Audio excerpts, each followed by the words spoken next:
Hey, it's Katie Moran. Here's your heartfelt lift. Today I'm here with, Parinaz Shams. thank you so much for coming on. The question I have for you today is what do you do when you get disconnected from your inner strength? Yeah, I think it's important to look at what causes us to become disconnected from our inner strength in the first place. What I see typically among people is times of significant transition or change. That could be divorce, it could be loss, really of any kind. It could be entering into a new chapter of your life where your identity is shifting significantly.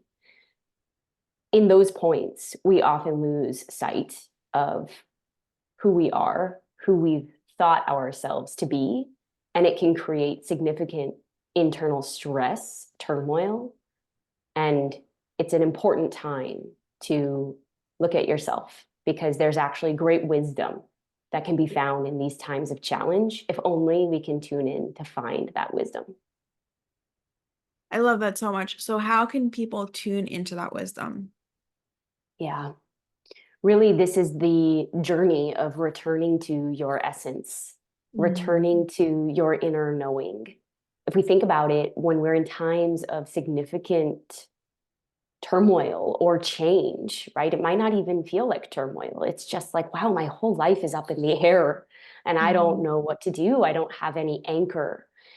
If we think about that, we feel groundless, right? Because change of any kind makes us feel groundless. It shakes our identity. So we have to come back to our essence.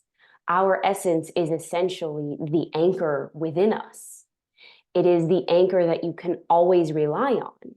Because the truth is, your life, like your job, even your family members, your hobbies, they are not your anchor. They are significant parts of your life. They influence you tremendously and you influence them, but they do not make up your essence. There is a need to come back to your innermost self. And that's hard for a lot of us in general, not to mention in times of change or challenge, because most of us haven't really ever done that in the first place. A lot of us haven't ever looked at who we are at our core.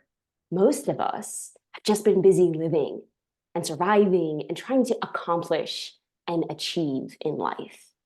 So, to answer your question at baseline, how do we come back to that inner self and how do we find our inner strength? Well, in general, it is the process of embracing your essence once and for all. And there are steps, I've boiled it down to 3 steps really, that people can take to walk that journey back to their essence. Can you tell me about those 3 steps? Yeah, definitely. So, firstly, it's so important to have a connection to your body based wisdom. Your intuition, right, which is like your internal GPS, always guiding you in the right direction. Your intuition lives in your body. It's through felt sensation. We know it as that gut instinct, right? But how often have all of us overridden that gut instinct with what we think we should do? And it's in retrospect that we're like, oh, shoot, that wasn't right. So, number one step is you have to reconnect to your body's intelligence. What this body based wisdom work does is it helps you connect to your inner knowing and it helps reset your nervous system.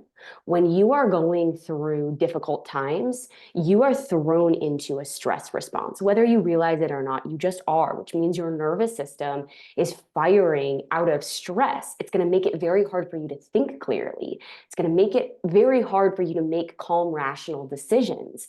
You might act out of impulse or get completely stalled. Like, I can't even think about what to do. This is where body based wisdom work comes into play. So I always say to people, you need nervous system restoration. And the way that I teach that is through somatics, specifically somatic yoga. So that's step number one. Mhm.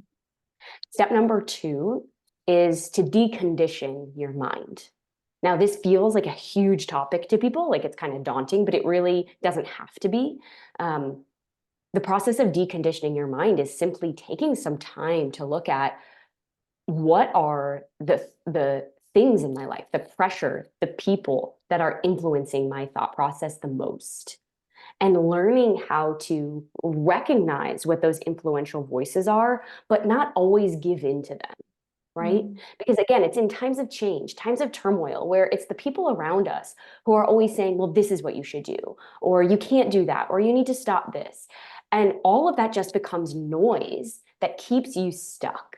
So we have to decondition, meaning we have to clear out all of that noise. And again, there's a process to this that's way more straightforward than it seems. And I walk people through that process alongside that body-based nervous system work. So as if you can kind of imagine this three-step process as like, okay, I'm getting my body calm again. I'm clearing out all of that stress and anxiety that keeps me from being able to make decisions and think clearly. At the same time, I'm learning how to clear out my mind so I'm not so influenced by the people who maybe love me, maybe they want the best for me, but they are not really me. And I can, in that way, learn how to hear the voice of my inner knowing. I can remember my inner strength as I do that. Now, the third component is community. So, as I was just saying, all of us have people in our life, or it might just be general voices of society. You know, social media might be influencing you on what you should do through this time. But those people don't know you, they don't know you in depth. And so having a community of people who are on the same page, meaning they're maybe in a similar place or they're maybe a couple steps ahead, but they speak this language. They also are in the process of getting connected to their nervous system, getting connected to their authentic self.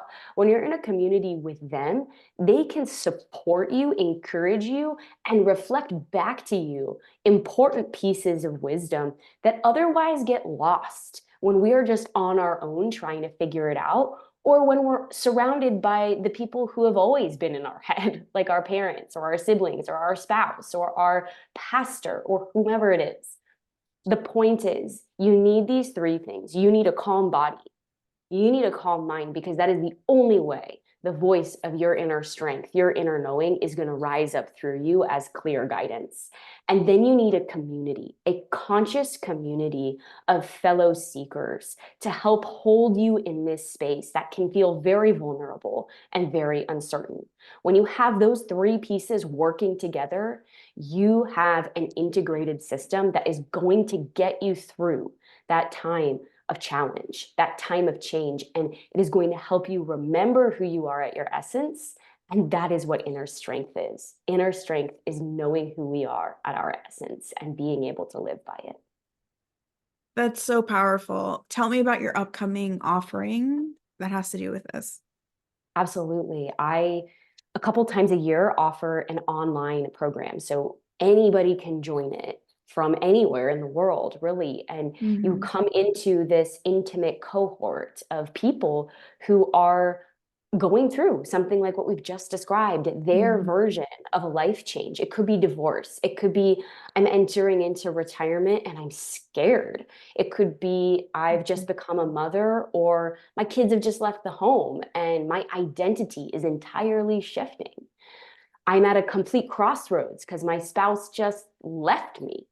Whatever it is, this program holds you Mhm. and walks you through these three steps that I've just outlined systematically. So it's not overwhelming. It's not scary. It's not confusing. You're guided through it step by step. And in the meantime, you are just blossoming inside a community. So by the end of this program, you are truly a transformed version of yourself because you have established your inner voice. You have reconnected to your body's wisdom and you have found your truth. So, Courageous Comeback is available again a couple times a year. It's hosted online, and it's really one of those programs that's going to guide you into your next chapter, your next stage of evolution. If it's okay, I'd love to share a little story from this Yes, program. please. Okay, I had a woman join this program, and when she started, she's like, look, I've been in therapy for a long time. I've been in couples counseling with my husband. I don't know if there is anything that can help me at this point. And I just feel so stuck, so lost. And in that first conversation, she was trying so hard to stay, keep it together, I guess you could say, but the tears just started to pour from her eyes, and I could just feel how exhausted she was. So she really took a leap of faith and joined this program.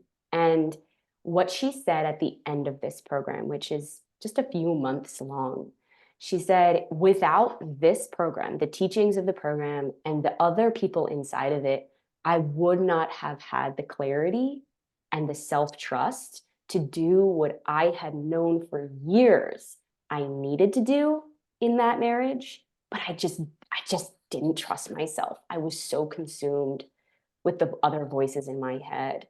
So I remember it was the final call of this program. She got on there and she was glowing. She was giddy. And she said, I know what I need to do.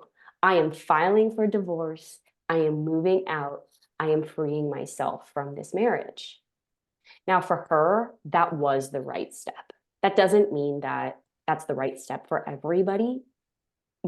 Actually, everybody who goes through this program has different results, Mhm. but it is that level of impact where you come into this space and you will be moved through this process of truly accelerated, intentional, deep healing.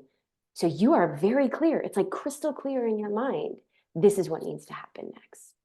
So I invite you to think about what could change in your life if you stepped into a space where you were held, you were nurtured, seen for who you truly are, and had the chance to come back courageously in your life. And what can someone do if they miss the deadline? Yeah, just reach out to me. I would Awesome. love to chat with you. I just really like to kind of call you into the community. We'll chat. We'll find out what works best for you, and it's never too late. So don't hold back in reaching out. It's so incredible that you're doing this. Thank you so much for coming on today. Thank you.